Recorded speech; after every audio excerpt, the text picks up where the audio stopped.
This is Peter J. Pollack, MD, with another Medical Practice Trends podcast, and our guest today is Mary Pat Whaley, a practice management consultant who blogs on managemypractice.com.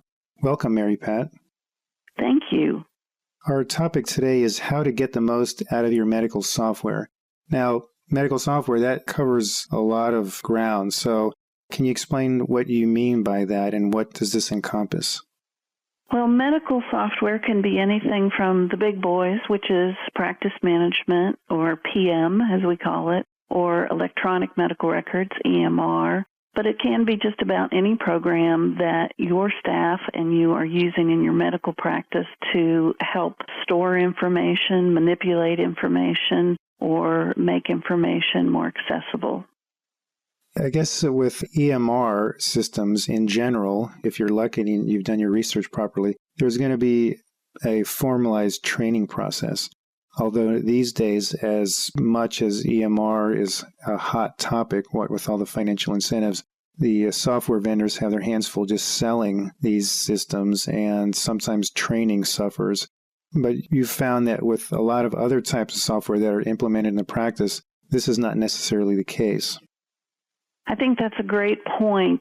There is no question that when it comes to saving money, people are going to scrimp on the training. And it's often the case where it's a train-the-trainer situation and the practice manager or the IT person gets the full-blown training and they're expected to train others, which is a very big job. I do find that with practice management software in particular, there is so much to it, it's so complex and sophisticated that oftentimes the practice is using a very small portion of what's really available in the software.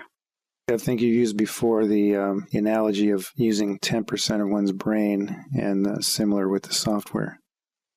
Yes, we all have a tendency because life is very, very busy and most practices are extremely busy. So you learn enough and find out enough just to get the immediate objective accomplished.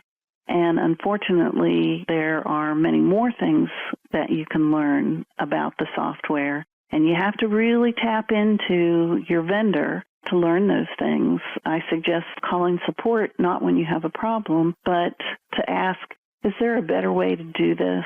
Or having your salesperson or your trainer come back after you've been on a product for 3 or 6 months and say, can you watch us work and help us know if we're doing things maybe not as efficiently or as straightforwardly as we could be?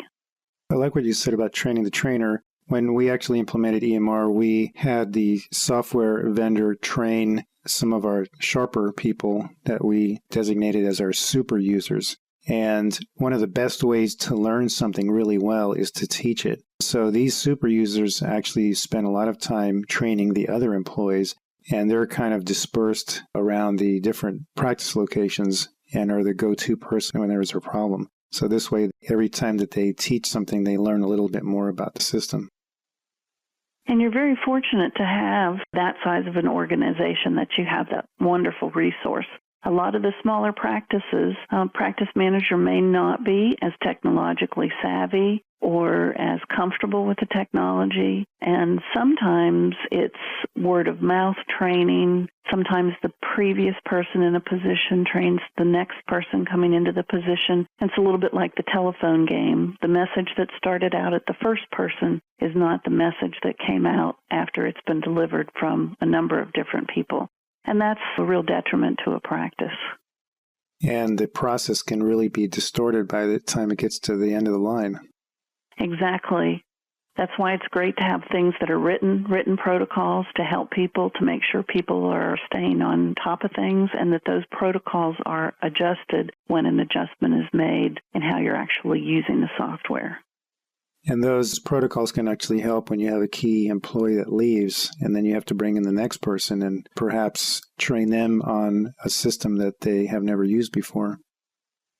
Exactly. And while you're doing your protocols, another great thing to do is to make sure you have your downtime protocols as well and be prepared in case there would be some time when your system was not available that everybody remembers what has to be done on paper while the system is not up and then to be able to input the information during that downtime appropriately. Very good. So you have a lot of free resources on your website. Can you remind us of your website again? Sure. It's www.managemypractice.com. And besides lots and lots of articles, there's also a dictionary and a library with documents and lots of other great resources and tools for any practice manager or physician to use. Great. Well, thanks for your time. My pleasure.